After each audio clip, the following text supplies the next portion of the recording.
Good morning, guys. Good morning. Look at this room. I love it. Okay, so I guess we have to start with some introductions. Hi, I'm Andreas. Former club member, maybe club member again sometime. Hi, Andreas. And I'll be Lazo's second.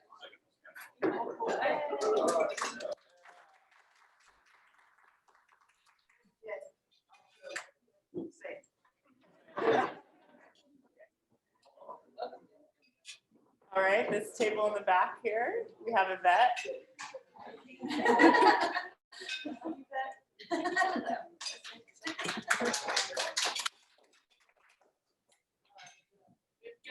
Mike Cipra, who's the director of Wigi Dunes, will be our speaker today.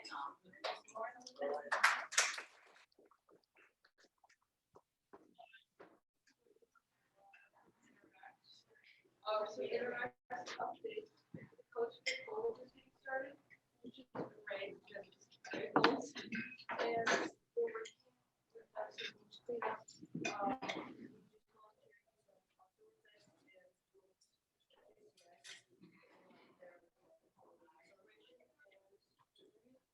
We're continuing to name murals in our bathrooms, which helps with visualization and just improves security.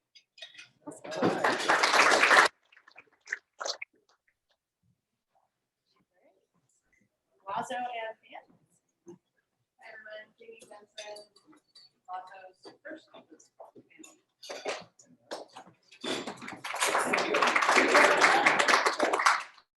Cairo. Right. Oh, I'm sorry. Hi, Jennifer Morty.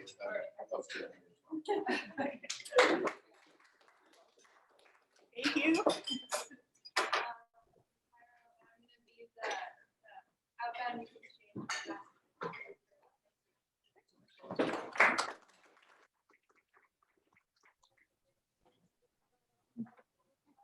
Well, I'm hoping with the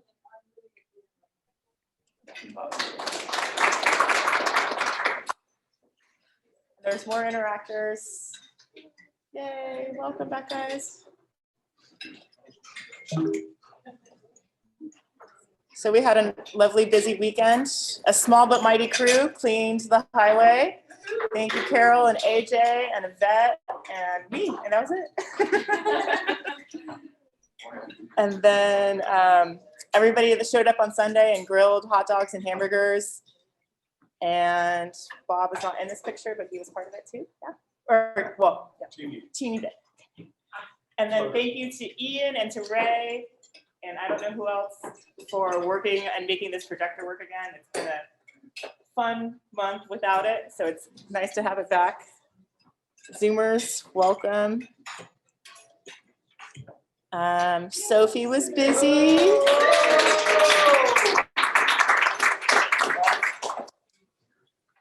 So I got promoted to fiance this weekend.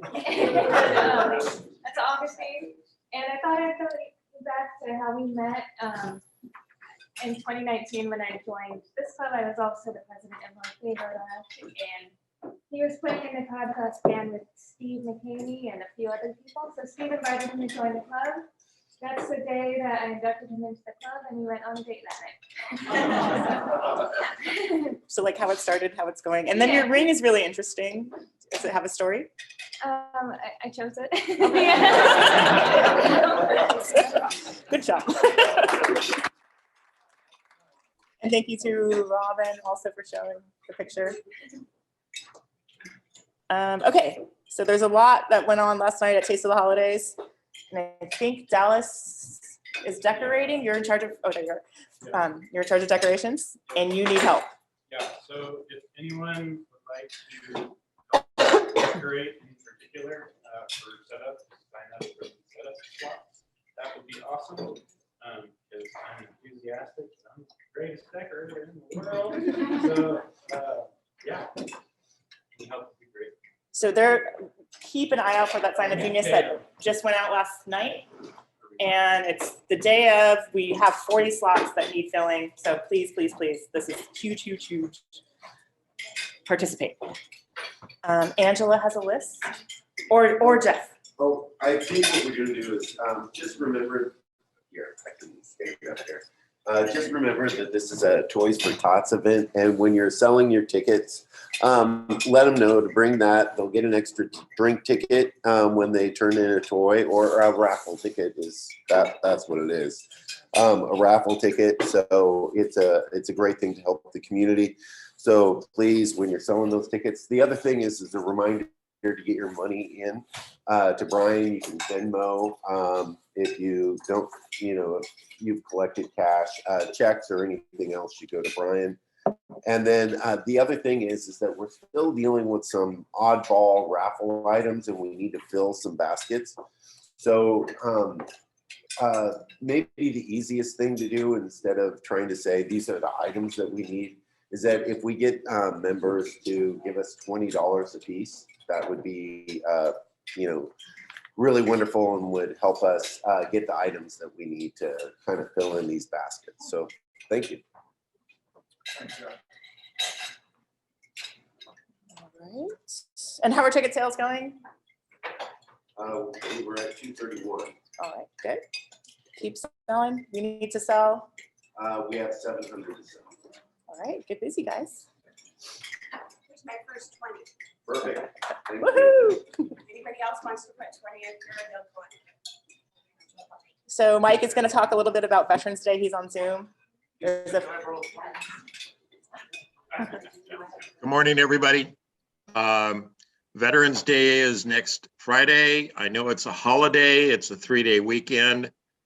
I'm hoping that as many veterans can show will. 4 o'clock at the flagpole in the plaza. We are hoping that John Houston, who is a 99-year-old World War II veteran, will be present for us. And we'd like everybody there. Thank you.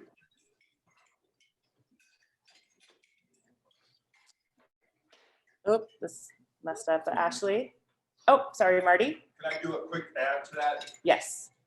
That day, the Southwest Eureka does their annual Veterans Day at the Authority Center in Eureka. It starts at 12 noon, and they'll have the same situation. They'll have flag bearers. It's at 11 at the Adorning Center. I'm sorry, I'm so used to that. I'm sorry. Anyway, check it out on the web at Southwest Eureka. It's also a very great program. So the early birds. Ashley's been busy. Fellowship. Okay, so Fellowship Committee knows the busy season of holidays is coming up. So we want to throw out some save the date, pretty far in the future. Just give you a little heads up what we're thinking after the new year. We are looking at a basketball social game at Cal Poly Humboldt later in the month, in January. Charter night, we're looking to plan that at the Humboldt Bay Social Club. It'll be not an evening event. We're looking around 2 p.m. To give you a heads up. On a Sunday. On a Sunday. We'll be very excited. And I can be there. Yes. And March, we're looking at Hatchet House because we all love that in the past. And we know we have a couple ringers like Sue. In April, we want to go to Fieldbrook Winery. And, we'll send this out to be posted. And we want to get a show of hands for December. We know it's really busy with all the holiday stuff happening. On December 9th, what we're thinking about doing is going to Jewel Distillery and doing something a little different. That's in Blue Lake. We're thinking about doing a soup night and having some drinks there that they do. I wanted to see if we could get a show of hands to see if we could at least get 10 to 15 club members that might bring a guest to see if we should even do that. So is there a show of hands maybe that would be interested on December 9th?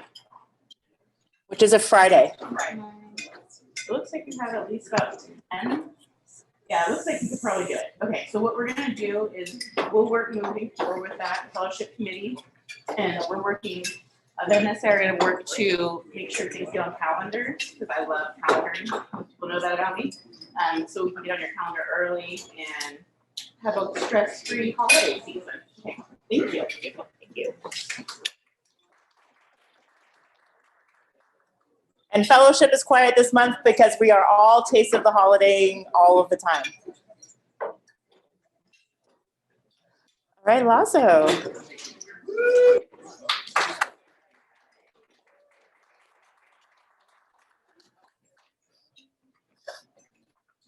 morning, Rotarian.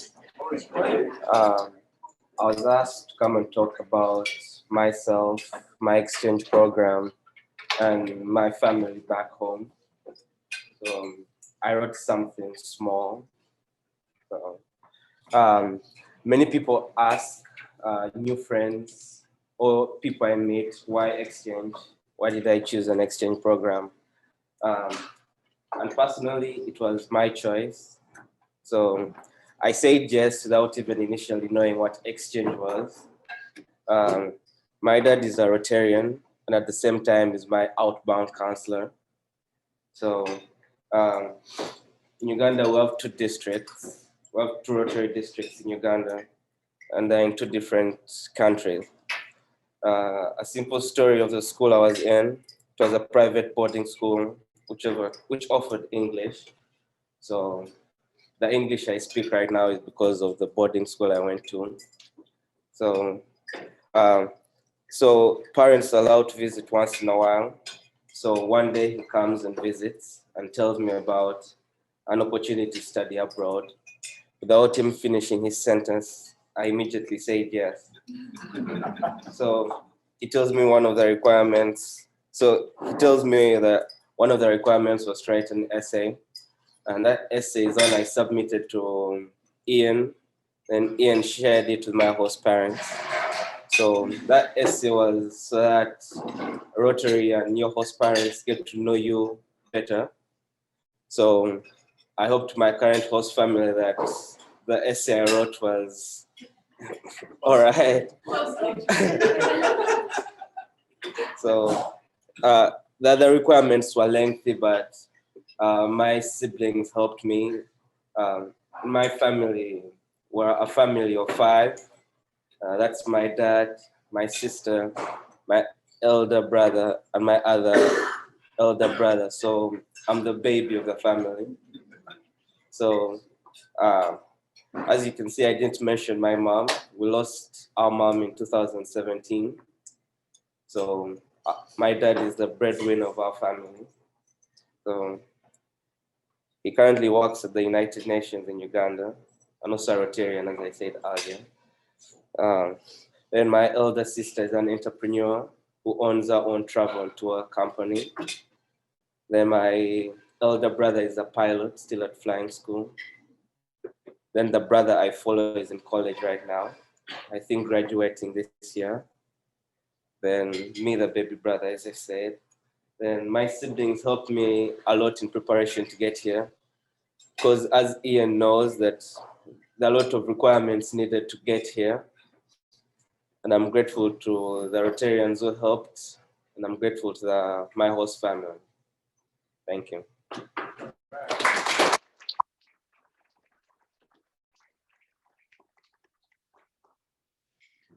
Were there any questions for Lazo? No. All right. What's your favorite part about high school here? Right now, I feel like I'm living an American dream. But, the achievements I've got so far, I'm really proud of what I've accomplished so far. I'm yet to see what my experience has to offer. And is soccer still going? What? Yeah. All right. Do you have any games coming up locally? We have the playoffs on Saturday against Upper Lake, Lower Lake, one of the leagues. Is that here or? Yeah, What time? I'm not quite sure because they're trying to change the fields. It changes fields, okay. Either get the lower field. Good to know you let us know. It's scheduled at noon, but I guess if they change field. So this is tomorrow afternoon? Saturday. Okay. Hey, if you're free. Carol? Will we get some kind of update when that? I'll push the timeout to the club as soon as that's what that system.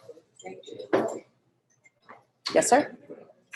I just also want to take a second and thank the families who are both here this morning in support of Lazo and your volunteering to do this is really amazing, and obviously you're getting a team who really appreciates appreciate the opportunity. So thank you very much, both.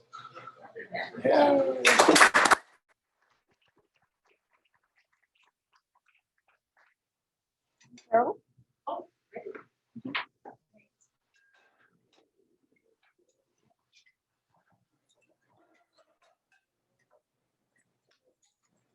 Good morning. I'm really pleased to introduce Mike Cipra as our guest speaker today. Mike is the Executive Director of Friends in the Dunes, and I've had the privilege of working with him as a board member, and as many of you know, I was a past director, so I'm just so pleased and happy to have Mike directing the dunes, and there's just an exciting project coming up. Mike's been in and out of the area, but in the past, he's had a history of being the director of the North Coast Regional Land Trust, worked at HSU, now Cal Poly Humboldt, as in the service learning. So he's got deep roots here in Humboldt County, and I'm going to talk to you about a very exciting proposal. So welcome, Mike. Hey, good morning, Sunrise Rotary. Thanks so much for the invitation to be here. And I just wanted to lead off by saying I really admire and respect the work that you do to build community. And I know that that work is wide ranging. And I just wanted to make space to appreciate that. And I know that work also includes working out on the North Spit of Humboldt Bay and cleaning up and really stepping forward to make our community and our environment a better place. So that's what I'd like to lead off with. And then I have a presentation too. So maybe we can start that up. But that view that's on the screen, and show you another one that's really similar, is looking out over the conserved lands here in Humboldt Bay and looking back towards the bay. And I think it gives this sort of perspective of what we have here, which is really, really special. We still have coastal dune forests. This is the furthest southern extent of this forest type in the world. We still have open spaces here in Humboldt Bay that are 5 minutes from Arcata or 5 minutes from Eureka. We still have these remarkable species and habitats and special places. And it all started 40 years ago when folks decided, hey, maybe we should take some of these private lands and protect them.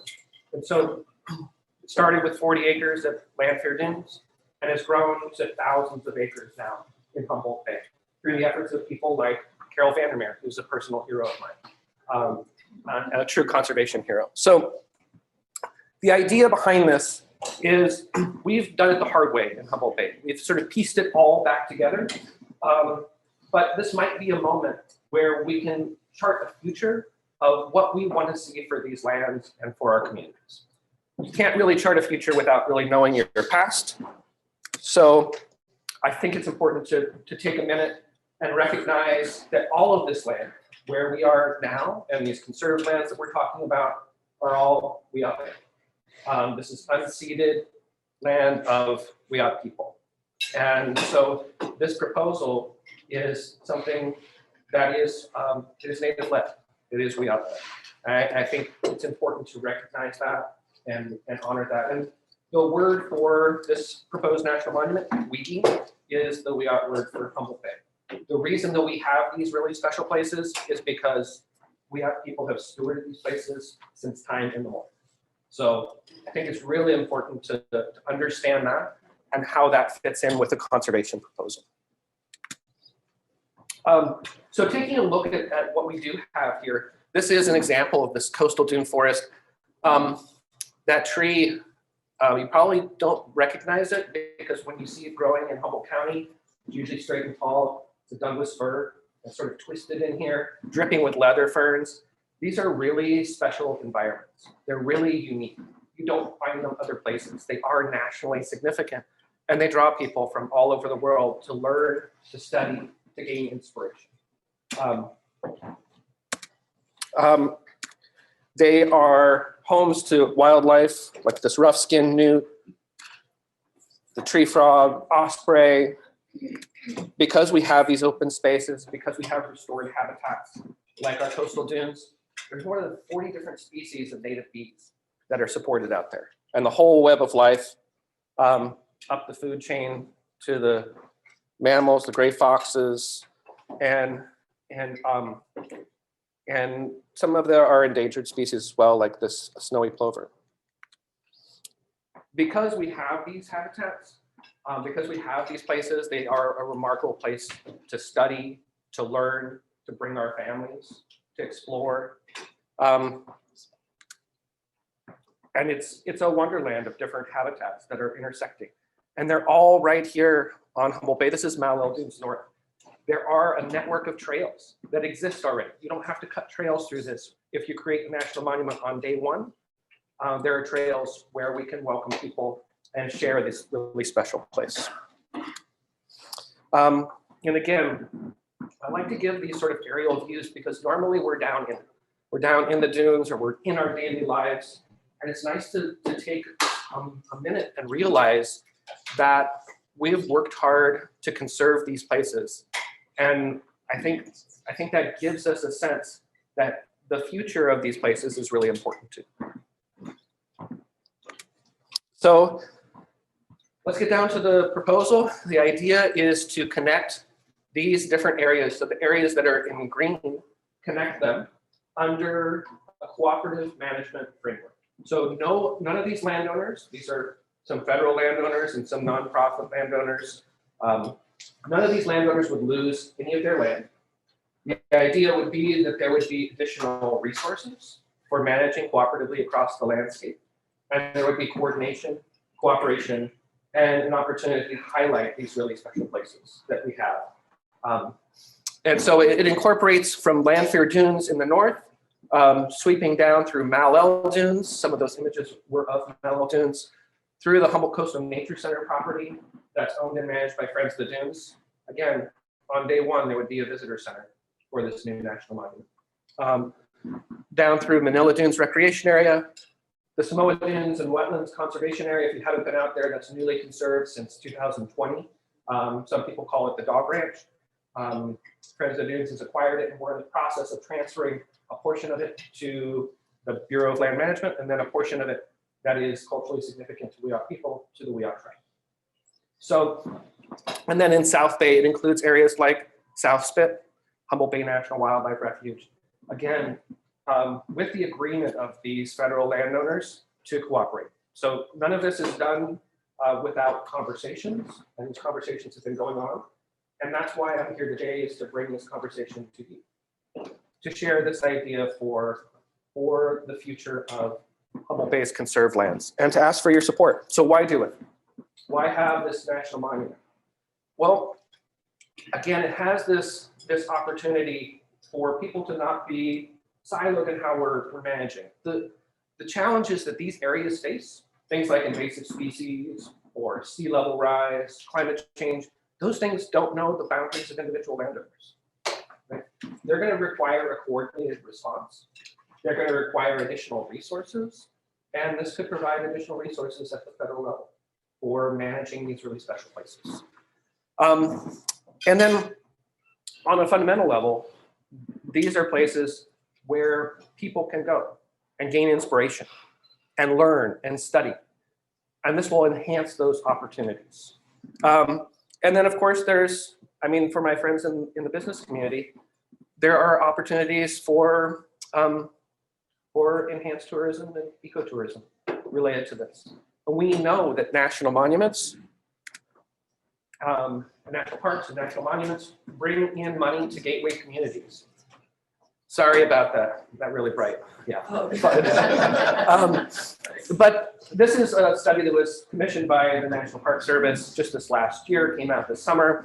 And it shows that $20.5 billion is injected into these sort of gateway communities that are right around national parks and national monuments.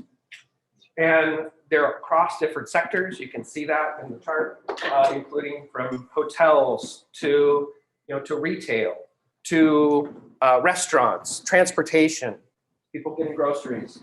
You know, we have really big trees to the south of us in South County, and really big trees to the north of us. And a lot of people just kind of come through the Humboldt Bay area on their vacations. And imagine if there were a national monument here with miles and miles of trails. and really amazing things that people have just heard about. People might stay an extra day or two.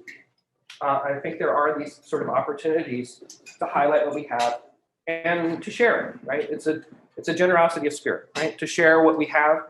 We will need additional resources to manage additional visitation, but national monuments generally come with that. They come with additional resources. They're on a $1 per acre basis. They have more money for management of these things. So what we're doing right now is we're gathering support. In order to create a national monument, this is a federal designation. There are two ways to do it. One is through federal legislation, and the other is by presidential proclamation, which is how most of the national monuments have been created. Grand Canyon was originally a national monument. It was created by presidential proclamation. So that's how it's usually done. But in order for the president to act on something like that, the president needs to see that there's widespread and broad-based local support. So we're in the process right now of doing that. And I'll be transparent. That's why I'm reaching out today to share this idea out of respect for you and the work that you've done and continue to do in the community. And then also to ask you to join us in this campaign and to maybe speak up and advocate for these really special places and for the future we want to see. So that's sort of what I'm here to bring to you. And then I'm really open to questions and ideas that you have, because if it is a community supported proposal, it requires that, right? It requires that ballot. So yeah, I'm wondering if folks have any questions about what this is or what this would mean, or if you have ideas or just reactions to this proposal. Can you talk about the difference between a national park and a national monument? Yes. So national parks are all under the National Park Service, right? That's the federal agency, Department of Interior, that manages them.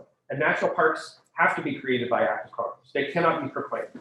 National monuments can have a creation under the Antiquities Act. That's a proclamation. Starting in 1996, I believe, was the first one. National monuments also can span different agencies, right? So starting in 1996, the first BLM national monument was proclaimed by President Clinton. And so the Bureau of Land Management now can have national monuments and does frequently. And other agencies too, like U.S. Fish and Wildlife Service.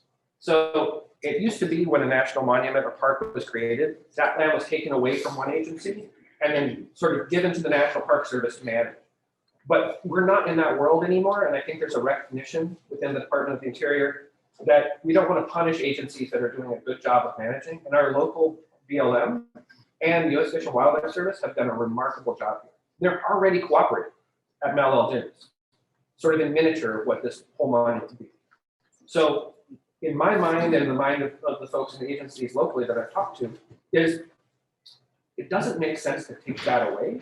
It makes sense to build on those relationships and that really successful partnership here in Humboldt Bay. And that would be at the core of this monument, right? There would be no taking land away from any agency or group, right? Yeah. You mentioned a land back to the Wiyot Tribe for a portion of it. Is there opportunity if it becomes a national monument for a full scale, the entire area to be transferred back? Yeah, there's nothing within a monument designation that precludes that. And in fact, for recent national monuments that have these strong tribally led campaigns, there's an element of that national monument when it's created that is called co-management. And so it creates an opportunity for tribes to have a voice in how those lands are managed and have tribal priorities rise to the top. That's the case with, you may have heard of Bears Ears National Monument. That was the first one that really broke ground in that area. And so the idea behind this national monument is that it would go at least as far as Bears Ears and maybe further in terms of what that co-management structure looks like. After this meeting today, I'm meeting with the Wiyot Tribal Administrator to talk through this, right? And what this might be or become. So I think those conversations are happening. And so the answer is there is a possibility of land back within a monument boundary. And then there is a strong interest in there being co-management within the framework of the proposed Wigi National Monument. Yeah. This land does get designated as a national monument. Is it permanent? Or could it be retracted by a future president? Yes. And you're right. I think you're referring also to this case of Bears Ears, where we saw under the Trump administration that that there was a serious reduction in the size of that national monument. You know, there are lots of us in the conservation community who feel that that was illegal, that was illegally done, and actually that was in court. So before President Biden dropped that and actually made Bears Ears a little bit larger than it was before, it was held up in court. So the resilience of the national monument is built on a number of different technical factors, including documenting objects that are inside it. That's what the Antiquities Act calls for. And so we're in the process right now of doing that through an objects report. So we're thinking through what that might look like in the future and putting the instruments in place to make it as durable as possible. Yeah. So from the map you put up, it looked like you had two disjointed areas. There's one north and one south. Yes. Is there another map that shows everything connected, or will it ever be connected? It just seems to me like you need to come up with a discrete boundary. If somebody's approving something, they say here's a discrete boundary of what the monument is. Yes. And it seems like it'd be kind of, well, it's not really easy anyway to talk to get from the north part to the south part, because we are disjointed to start with. That's a great point. And there's no real development of anything nearly as much as the north side and the south side. The south side is pretty open, formerly a homeless camp, kind of just like open country down there. Yeah, but I think if you're looking at Humboldt Bay, there's a couple things at play here. One is that these are connected ecosystems, and really the connective tissue between them is the bay itself. So they are connected ecosystems in that sense. We're not throwing a designation over the bay because that's extremely problematic. But the bay is going to continue to exist in its form and connect these places. So I encourage people to think of that as part of the connective tissue, even though the designation doesn't extend over it. And then I think a lot of the areas around Humboldt Bay have been developed and are private land. And generally, it's not great practice to put a lot of private land within a national monument boundary because it doesn't have the same force of law as the federal. And sometimes when you put maps out there that have people's private land in it and a federal designation, people get really nervous. And we're trying to avoid that. Yes. What timeframe are we realistically looking at if this is to move forward? I mean, obviously, a presidential proclamation could come down anytime. Right. But realistically, what kind of time frame are we looking at? We're shooting for a first term Biden. But we're on the clock. Yeah. Where are there resources with your organization for kind of stock letters that can be added and then sent? Yes, I can follow up by sharing a potential letter, and I would encourage people. What we're doing right now is we're collecting those in a sort of support book. So I'd encourage people to change it, modify it, make it particular to you, your circumstance, your business, your life, your connection with these places. But I can definitely share a template starting point where folks can look at it, and I would definitely appreciate any and all support. Yeah. Yeah, I was thinking about that related to that. One of our areas of focus is in the environment in Rotary, and I think this would be a really good project, and you're probably thinking the same, to take to the district and at least our northern part and really put the Rotary name behind this kind of effort. I think it's important for our community and for the district. So I know Ian's thinking about that, but I wanted everyone to think that we have that ability to really put support behind this. Thank you so much. That's incredible. It would be incredible. Would this designation change the way we interact with it already? No, I think that if you're you're going out to these places already, there's not going to be any restriction of access. And with national monuments that have been created over the last 25 years, none of them have had additional fees or entrance fees. So a lot of these areas, and when bringing us to communities in Manila, that was one of the first questions is, am I going to have to pay to get into this? I've always just gone out there. And the answer is that would be decided ultimately by the management plan for this. The proclamation wouldn't contain language like that. It would say, it would direct the agencies to develop the management plan. In practice, none of the agencies for the last 25 years in the creation of these monuments have instituted any fees. So in terms of that and your access, I think that those things would largely continue. And talking with local managers, the way that they're managing now has been effective in terms of resources. There might end up being more people. I think the only thing that you might notice is that there might be more people on some of those trails, right? Because if you create something that's nationally significant and you highlight it, then more people are likely to come. I have a question. We're just on pressure points. I mean, you mentioned a lot of very positive things. I don't really see any issue with anything. So what is the resistance? Is there resistance other than fear of the unknown? I have not heard any resistance to this. We're building a coalition right now.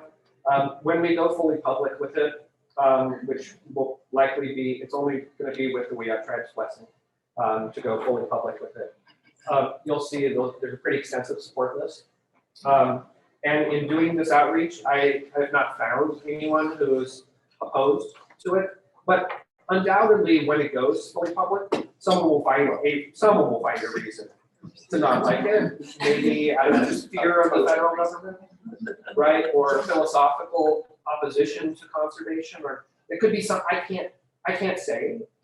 But so far in our organizing, we have not found that. And we've been going beyond groups like just talking to environmentalists, right? We're talking to the aquaculture industry, right? And making sure that the boundaries of this don't extend over areas or limit that really important industry for Humboldt Bay and the communities. So I think we're being really careful and thoughtful.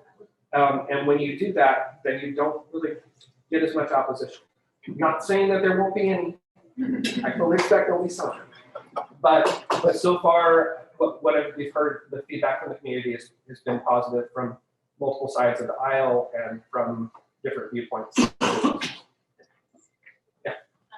You mentioned going fully public until the Wiyot Tribes, give the blessing. When do you anticipate being able to go public with this?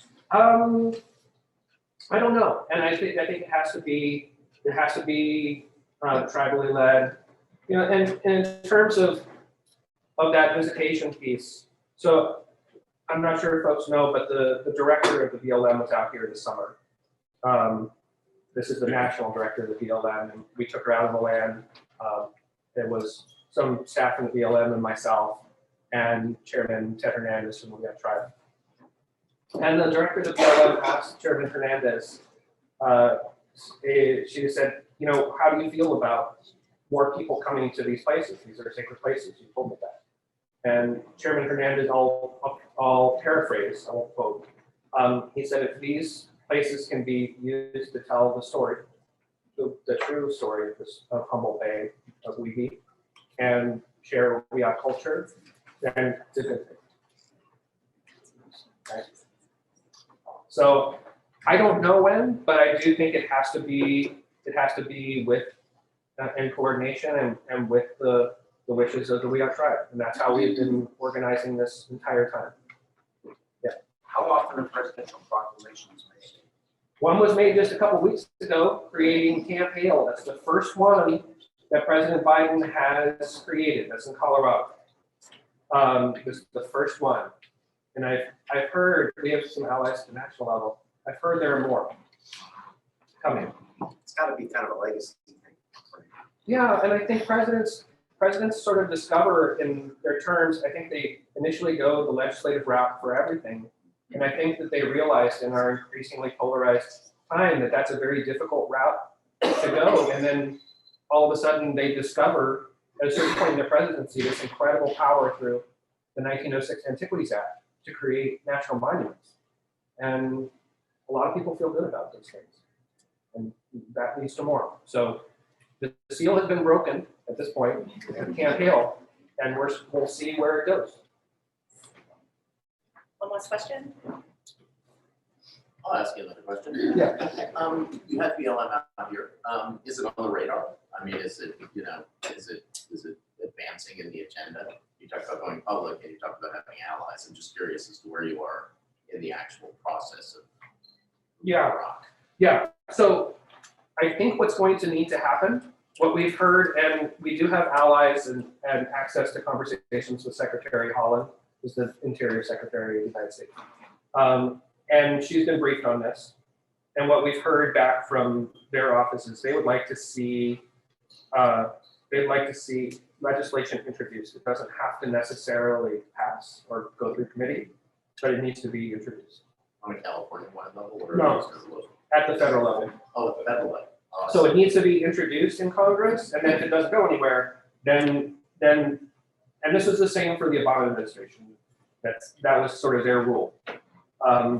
And it's not a formal rule, it's not prescribed by law, but I think that's what Mr. Biden would like to see too, is my understanding. So to answer that, I think we know the pathway. I think we've had the conversations, and we're in conversation with Congressman Huffman, Senator Padilla. So we're advancing it, but I think probably the next step is going fully public. And then the chart from there is through legislation and potentially a proclamation. So I think that may be the pathway. I don't know, does that address your question of how far it is? No, that's a pretty good thing. I mean, I get the sense basically you need to draft the request and then put it forward to our representatives and have them push that. And what helps at every step of the way is, again, demonstrating that constituents, that people here want this, right? That's so key to all this. We can talk about the political machinations and all that. What it comes down to is our community expressing what we want to see. And that's really at the core of this campaign. There's no special trick to it. It's really about sharing it and refining a proposal and expressing what we want to see. Well, thank you so much for the opportunity. Really appreciate it.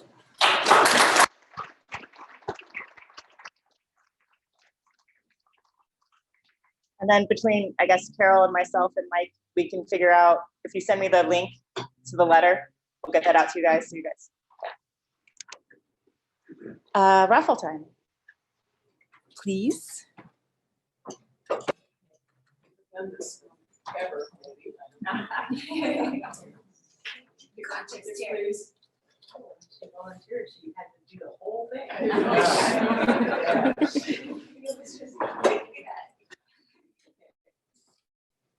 9178 are the last four. All right, over here.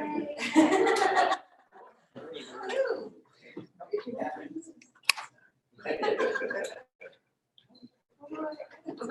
You pick one from here. And you pick a ball. The big one? The big one. Okay, so that's $5.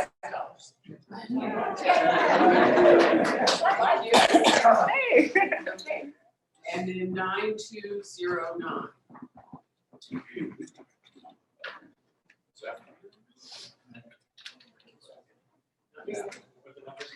9209.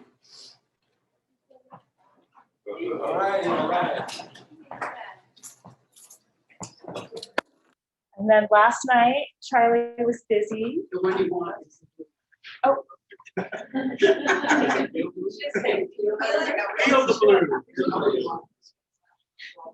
Okay.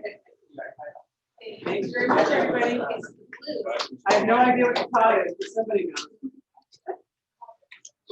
So Charlie raided her neighbor's backyard and made you a beautiful apple pie with some. So these apples are from my neighbor. I have no idea what kind of apples they are, but they're like magic. Like every year when it's like the season, I'm like, oh, the apple, like I gotta go to Taste my dog, it's block. specifically I see them, and I actually asked her this time. So yeah, they're very special. And then my partner makes his own sea salt, and so for the pie crust, I use the his red wine sea salt that he makes. So it's nice, yeah, and it's definitely a labor of love, and I just want to donate. So this is a belated Final Friday It is. auction Ooh, item. donation. Yeah. Terry 2020. Let's start the bidding at $30. Ian. 40. Carol. 50. Lisa. 40. 40. Carol. 50. 50. All right. Once. Twice. All right. Carol. Thank you.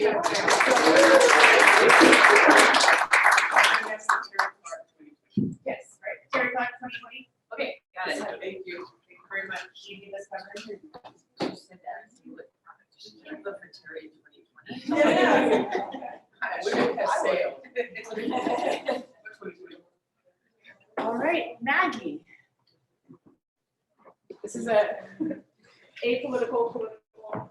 Well, you know, politics are personal and we know that. And a good friend of mine who dated my dad back when I was a teenager always sends me wonderful things in the mix. They're not dating anymore. Anyway, she sends wonderful things and I thought this would be perfect to share and really encourage folks if you haven't yet done your voting to do so. And I think if we all were to vote outside of our own interests or direct interests and look at the world in a broader sense, we would all vote the way I do. I mean,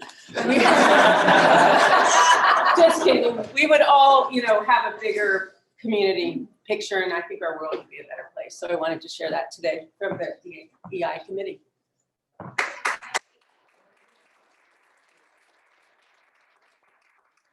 Tuesday. Just vote, please. Please, good. All right.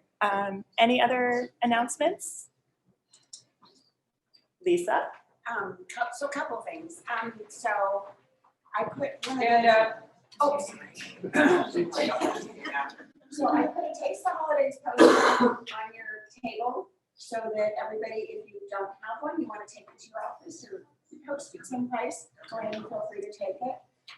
More I took most of those because they were sitting there. So I really, you need to sell tickets. So, and if anybody has their money right now for your sale of tickets, you can give it to me. I'll make sure Brian gets it. You can give it to me and I'll take it to Brian. I can take it. And then this is as Angela is collecting money, we're still collecting money to add to the baskets that we're putting in. You know, we're putting everything together. I don't know, do you want to say anything about that? Yeah, so we had asked for donations of a Getty or a nice cooler to store perishable items that have been donated from our vendors. And I asked a few businesses and basically came up with, we might want to cost. So that's one of the reasons why we're asking for the donation. We also had a really nice basket donated from Tomaso's, who is not going to participate as a vendor, but there's a hole in the middle, so we're just going to put some wine in there. And so they're just little things to really round out our raffle and make it really beautiful. And so that every single person that comes in wants to buy raffle tickets. So that's what we're going to use the money for. Like, Craig made a beautiful fire poker. So we're getting a fire pit donated and hopefully a half quart or a quart of wood. So I'm going to buy some marshmallows to go with that. So it's like a fire pit with poker and just make it really round everything out. So that's what that money will go for. Even a small Yeti is at cost is $170. So it's important to really everybody participate. We've really been working hard on it, and it's really we need help. We're only 2 weeks away. 2 weeks. 2 weeks from today, we will not be dark. Yeah. Because the night before, we would have had Taste of the Holidays. So really, this is like our last week. Yeah. So we really need to push to get this all done. And And we have to run around and buy it all, so yeah, that's the other thing. So you can Venmo money if you need, if you want to donate for helping fill the baskets, and we'll put some money here. Also, backpack for kids is happening in that room right after the meeting. Did anybody sign up for delivering to Trillium and Pacific Union? And you're delivering down here. Yeah, anybody can deliver to our Trillium? Can you do it? Okay.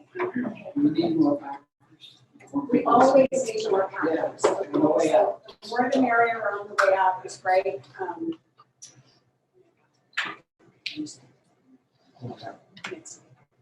And next week, we're not going to do it because it's happening on Wednesday, right? Yes, next week, because Veterans Day is on Friday, so we will not be packing on here on Friday.